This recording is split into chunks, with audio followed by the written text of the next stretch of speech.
जय माँ इंद्राक्षी, जय अम्बे। इंद्राक्षी धाम में दर्शकों आप सभी का हम हार्दिक स्वागत करते हैं।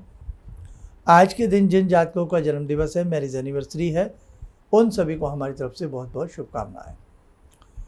कल रविवार है, बहुत ही अच्छा कल का दिन है। क्यों? कल हरियाली अमावस्या भी है और साथ ही कल पुष्य नक्षत्र भी है। पुष्य नक्षत्र में जो साधक जैसे रिंग धारण करते हैं तो उन्हें रिचार्ज कर सकते हैं, उनको अच्छे से पंच द्रव्यों में स्नान करा करके पुनः पहन सकते हैं। अपने पितरों को संतुष्ट करने के लिए नाना भांति से दान यज्ञ कर सकते हैं। तो कल का बड़ा उत्तम दिन है, इसीलिए हमने आपको एक दिन बिफोर सारी चीज़ें बता रहे हैं। तो आइए पहले आज का हम पंचांग देखें, फिर आगे की चर्चा करते हैं। 3 अगस्त सन 2024, दिन शनिवार, संवत 2081, श्रावण मास, कृष्ण पक्ष, तिथि चतुर्दशी, नक्षत्र पुनर्वसु, राहु काल 10:30 से 12, दिशा सूर्य पश्चिम दिशा। तो पुष्य नक्षत्र में केले की जड़ को भी पहना जाता है। पुष्य नक्षत्र में बेल वृक्ष की जड़ को भी धारण किया जाता है। पुष्य नक्षत्र में नाना भांति के सावर मंत्रों को सिद्ध किया जाता है। और यदि पुष्य नक्षत्र में जिस प्रकार से संडे आ जाए तो अति उत्तम माना जाता है। तो इस बार सावन है, सावन की अमावस्या, इसलिए हरियाली अमावस्या है और साथ ही पुष्य नक्षत्र का होना एक अच्छे योग की प्राप्ति कराता है। तो मेरे साधकों, आपने यदि किसी ने रूबी धारण किया हो, माणिक्य धारण किया हो या केले की किसी ने जड़ पहनी हो, तो आप सूक्ष्म तरीके से हवन करना जानते हैं तो कर लें, नहीं तो सिंपल वे में आम की लकड़ियाँ कपूर घी के माध्यम से प्रज्वलित करके 21-31 आहुतियाँ या 24 आहुतियाँ कम से कम गायत्री मंत्र की दें, केवल घृत से दे लें या ज़्यादा करें उसमें थोड़ी शक्कर, सफ़ेद तिल मिला लें या कॉमन सामग्री से भी दे सकते हैं। उसके बाद आप रवि का जो मंत्र होता है ओम ह्रीम सूर्याय वाला, जो आपको मैंने बता रखा है, ओम ह्रीम सूर्याय स्वाहा, ओम ह्रीम सूर्याय स्वाहा, इससे भी दे सकते हैं। ओम जो बीमार लोग रहते हैं, ओम ह्रीम तिग्म रश्मय जो आपको पहले बताया, उससे दे सकते हैं। नहीं तो केवल गायत्री मंत्र की 24 आहुतियाँ, 31 आहुतियाँ, 108 आहुतियाँ दीजिए। सोने पे सुहागा है। एक होता है सूर्य गायत्री मंत्र, आपको वो भी पता है, उससे दे सकते हैं आप आहुतियाँ। नहीं तो गायत्री मंत्र से आहुतियाँ दे करके एक पंथ दो काज करें, अपने पितरों को प्रणाम करें। जाने अनजाने में कोई भी पितर आपसे संतुष्ट हो, वो आपसे प्रसन्न हो। 1 लोटा जल भर के उसमें काला तिल मिला करके दक्षिण दिशा में देवें।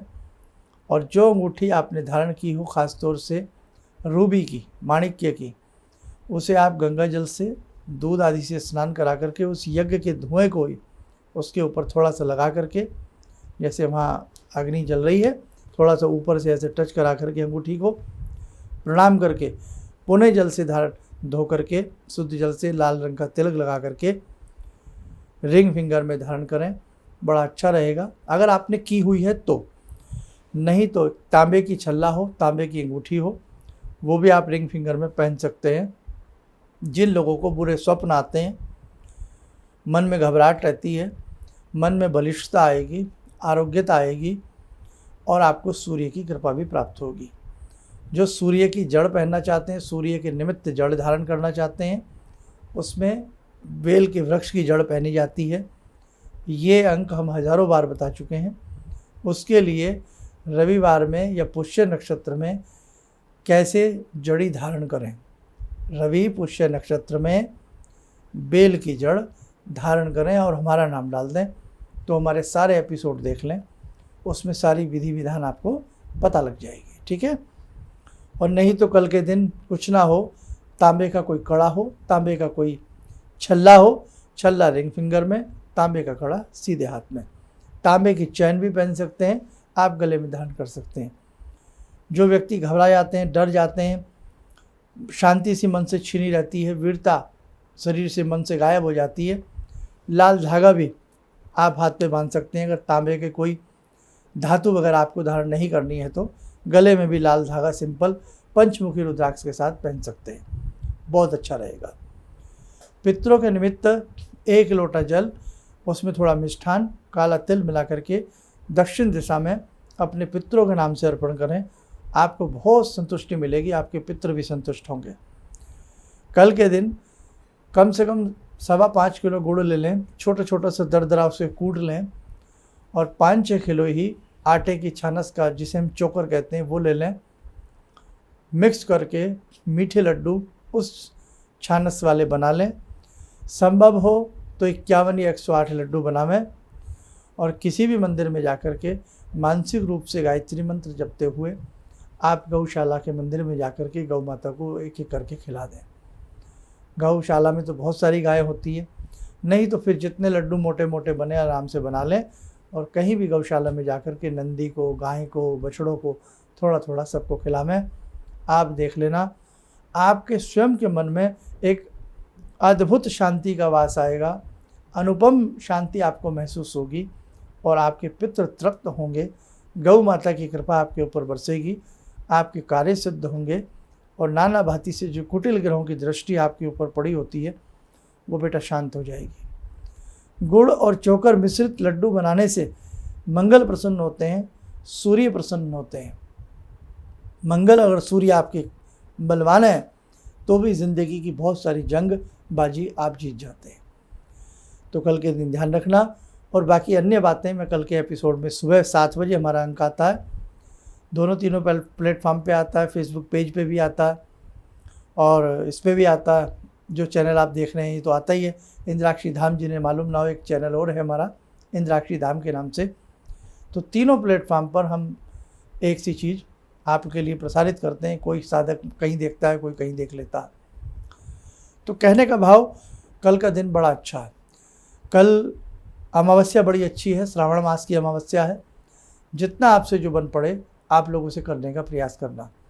आपने कोई भी धातु का छल्ला, कड़ा आदि धारण किया हो किसी भी ग्रह के रूप में हम बात कर रहे हैं, तो कल के दिन उसे दूध से, दही से, जल से आदि से स्नान करा करके आप उसे पुनः साफ कपड़े से पूछ करके फिर उसे आप धारण करें। एक तरह से उसकी बैटरी आपको चार्ज होती हुई महसूस होगी। ठीक है, तो सारी बातें ध्यान रखना। आइए, समय हो चला है जगत जननी मंगल करनी से जुड़ने का। वो जगत जननी मंगला आपके समस्त कार्यों को पूर्ण करें, ऐसी हम भगवती से आप सबके लिए प्रार्थना करते हैं। ओम सिंदूरारुण विग्रहां त्रिनयनां माणिक्यमूले स्फुरात् स्तारानायकशेखरं स्मितमुखी भापेन वाक्षोरुवां पाणिभ्यामलपूर्णरत्नचषकां रत्नोत्परां बिभ्रति सौम्यां रत्नगटस्थरक्तचरणां ध्यायेत्पराम् अम्बिकां खड्गं चक्रगदेषु चापपरिगान् शूलम्बुशुण्डिं शिरा शङ्खं समदधतीं करे स्त्रीनयनां सर्वाङ्गभूषावृतां नीलासमद्युतिमास्य पाददशकां सेवे महाकालिकां यामास्तो स्वपितैहरो कमलजो हन्तुं मधुं कैटवं विद्युद्दामसमप्रभां मृगपते स्कन्दस्थितां भीषणां कन्या विहकरवालखेटविलसा धस्ताविरासेवितां हस्तैश्चक्रगदाशिखेटविशिखां चापं गुणं तर्जनीं विप्राणामलिलात्मिकां शशिधरां दुर्गां त्रिनेत्रां भजे। कवच बना लें, ध्यान करें, जगत जननी का शुभ आशीष हम सब के ऊपर बरस रहा है।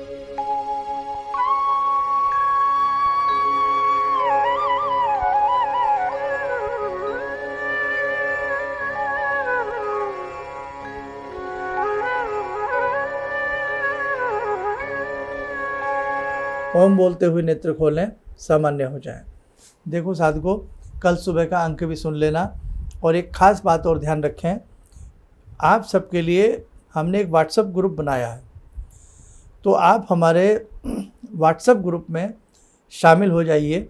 आने वाले समय में छोटी जानकारी से लेकर के बड़ी जानकारी आपको उपासना धाम की, आश्रम की और बहुत सारी ऐसी ज्योतिष से संबंधित और बहुत सारी छोटी छोटी चीज़ें उस पर मिलने प्रारंभ हो जाएंगी। तो अभी उस पर आप जुड़ने के लिए ज़रूर ध्यान रखें। यहीं आपको स्क्रीन पर ही वो व्हाट्सएप ग्रुप से ज्वाइन करने का एक वो आ रहा है, साइन आ रहा है, तो उसमें आप जाकर के ज़रूर जुड़ने का, उससे आप लोग ज़्यादा से ज़्यादा स्वयं भी जुड़ें, औरों को भी उस व्हाट्सएप ग्रुप से जोड़ने का, आप व्हाट्सएप चैनल से जोड़ने का प्रयास करें। ठीक है, चलिए आप सब लोग स्वस्थ रहें, सुखी रहें। इन्हीं शुभकामनाओं के साथ हम अपनी वाणी को विराम देते हैं। जय जय अम्बे। मेरी बहुत दिन से दिली इच्छा थी कि आप जैसे कोई मुझे धर्मात्मा पर महापुरुष मिलें और मैं वहाँ जाके जुड़ के और देश समाज से के लिए कुछ कर पाऊँ।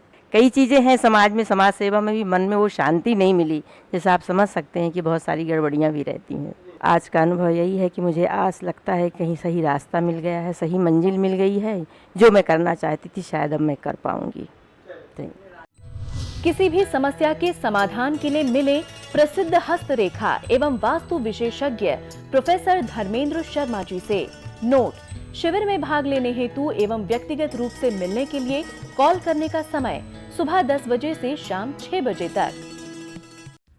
हमारे विभिन्न ज्ञानवर्धक कार्यक्रम देखने के लिए आप हमें अभी सब्सक्राइब करें, बेल आइकन को प्रेस करें ताकि आप देख सकें हमारा कार्यक्रम सबसे पहले।